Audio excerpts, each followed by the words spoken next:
Support everything we do at MWP News by visiting ko-fi.com/MWP News. Every donation helps us stay independent. For breaking entertainment news, reviews, and more, check out MWPnews.com. If you love games, head over to our YouTube channel, youtube.com/@MWPNewsGaming for reviews and gameplay. Links for all of this will be in the show notes, as well as links to the other podcasts. Thank you for your continued support.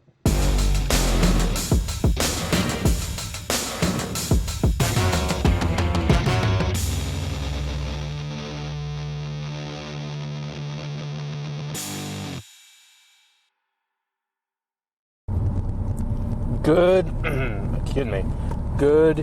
evening. Well, it'll be afternoon, evening by the time this goes up. And welcome to Beware of Spoilers. I am Adam. This is our last of the festival coverage for 2025.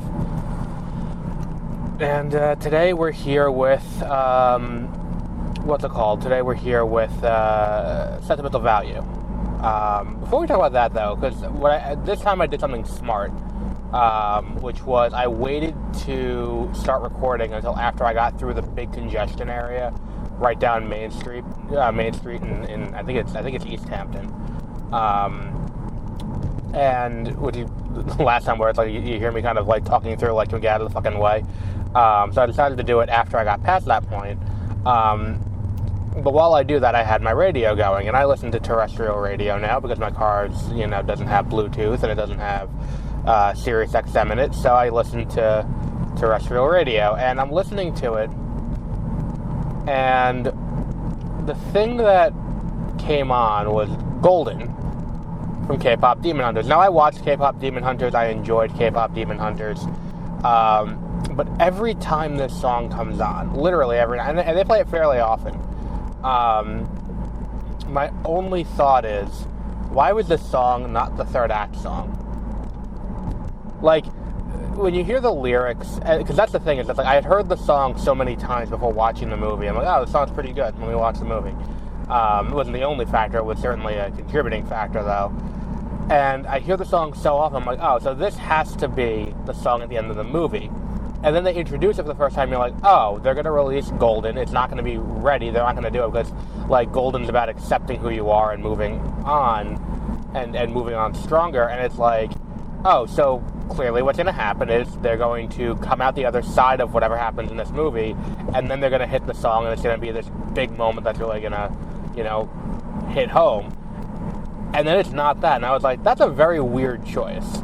It's kind of like the anecdote we hear about Frozen all the time, where it's like Frozen was meant to be like Elsa was meant to be irredeemable as the villain the entire way through, and then they write Let It Go, and it's this great empowering song that's right in the middle of the movie, and it's like, we can't have this be the villain song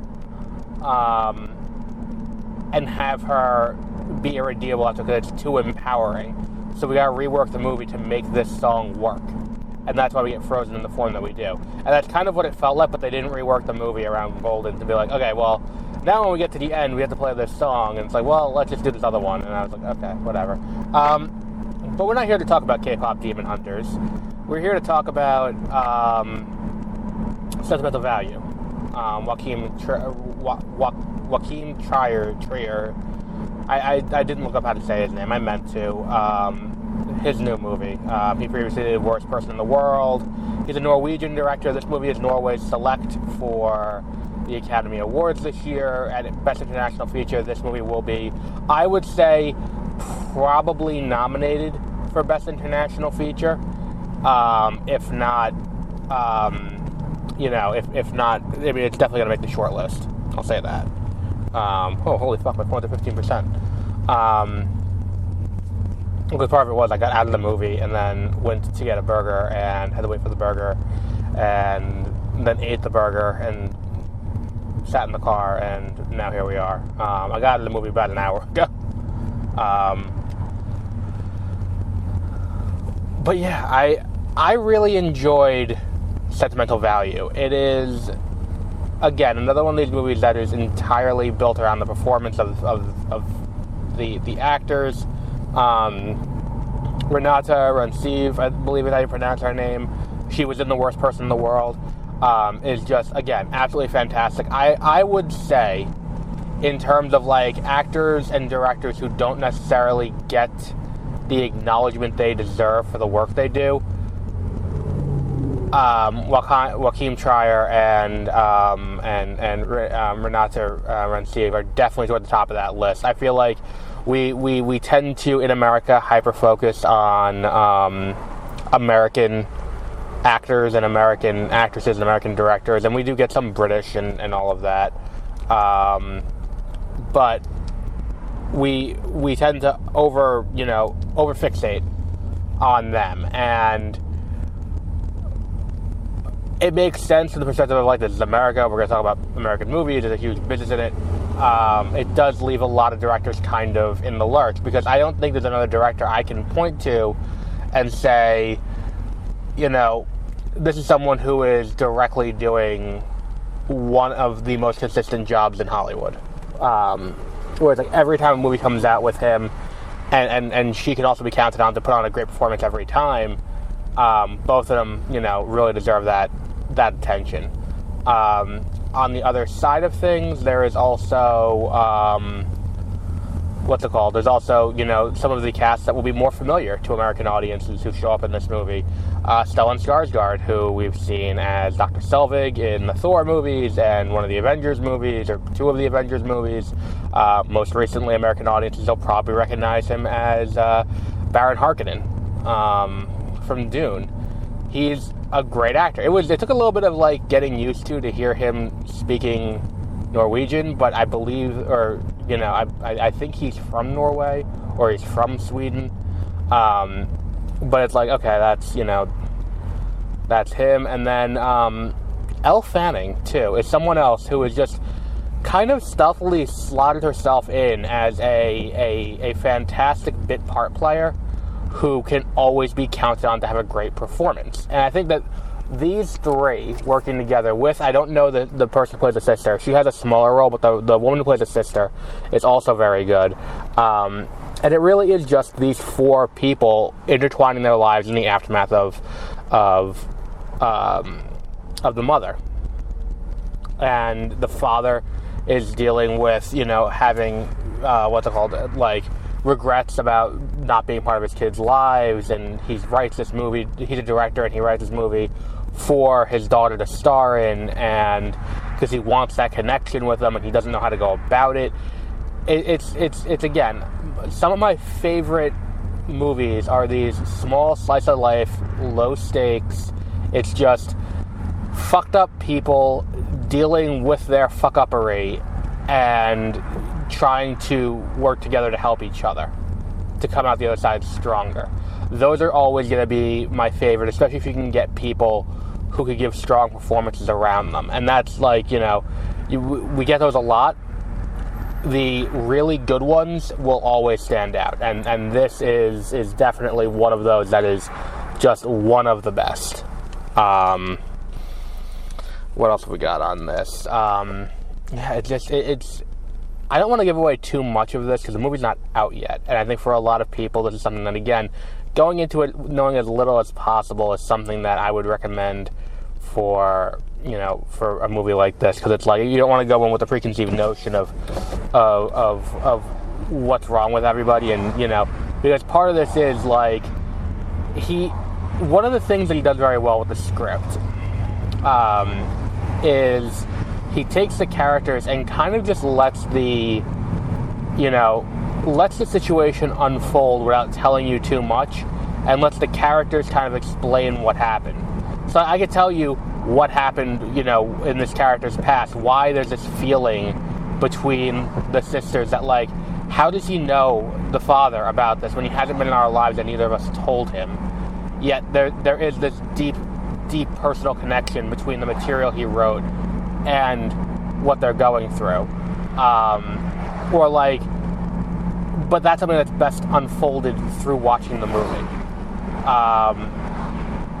And I think it's like, the person in this movie that I think was kind of like, not MVP, but like just the right, I think Elle Fanning is someone who does a fantastic job in this movie, just kind of being there and I think her role is kind of important because she's the outsider.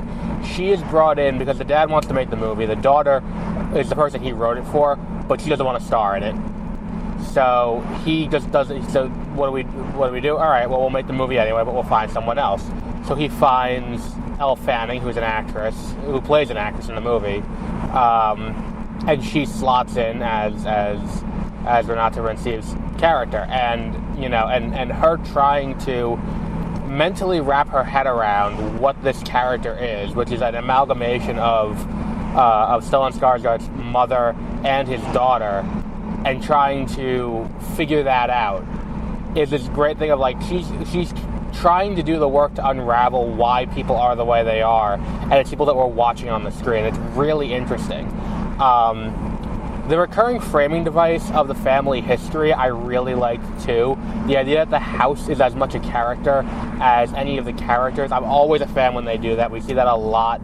We talk about it with like Harry Potter, where Hogwarts is a character. We talk about it with what's the other one that they do that with? Oh, Daredevil. Hell's Kitchen, New York City is very much a character there. And the house in this movie is very much a character. The house is there as a what's the word I'm looking for here? A constant over the course of the movie that's going to show you, what the state of the characters are as things happen to it, in it, around it, and as people come in and out of it. And I think the idea of like opening the movie with that exposition of this essay of like personify something and being like, I'm going to personify the house, and then to consistently personify the house throughout the movie is a really smart move. This is a very interesting character study, and I think this is something that it should be watched by anyone who enjoys movies like this. This is a 5 out of 5 stars. This is going to go. This is going to, again, be another one where it's like we've seen a lot of movies in the last few weeks that are going to be contenders for the year-end list, and I'm going to have to see how it shakes out.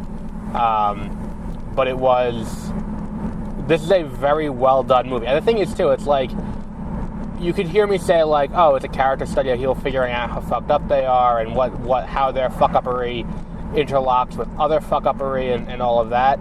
Yes, that's all accurate and true, but it's still really funny. There are a lot of really great comedic moments that land very well. And I think that, like, again, there's one really funny one very early in the movie, and then they call back to it later. Not early in the movie, I'd say, like, it's long and methodical. So it's like, I would say probably about a half hour, 45 into the movie. Because again, I turn my phone off and I don't have a watch on me, so I was just like, I don't know how far into the movie it is, but it's reasonably early. It's while they're going through lines and they're going through the script in the house with Elle Fanning, and there's a really great moment there that's just really funny. But yeah, I would recommend this movie. Go check it out. I don't know where it'll be playing in theaters domestically, but it is something that I would recommend. I think The Worst Person in the World ended up on the Criterion app, if I remember correctly. I could be wrong about that, though. But we'll wrap up there for today. We will be doing Peacemaker. We will be wrapping up Peacemaker at some point in the near future. Do not worry about that. We are not going to Dune Prophecy or The Last of Us Season 2. We are going to finish this. And we are going to do that at some point next week. We are also going to be doing over on, I'm going to be doing an aggregate later. Probably tomorrow morning will go up the review or the discussion of what was announced at New York Comic Con for Star Wars at the Lucasfilm Publishing panel. I didn't go this year. I was at the film festival. And then we will be talking about what's the other big thing that we have coming up. Next week on this show, we definitely have on Thursday, After the Hunt, the new Luca Guadagnino movie with Aoi Debiri, Julia Roberts, and Andrew Garfield. And then there's also, we'll probably have another movie on Friday, too. That is Friday. I'm sorry. Thursday, we don't have a movie. I keep saying Thursday, but Thursday is the 16th, and Thursday is the day that Pokemon Legends ZA comes out, so I don't have a movie because I'm going to be playing that, so we could put that review up the next week. But on that note, we will wrap up there for today, and until our next episode, have a great rest of your week.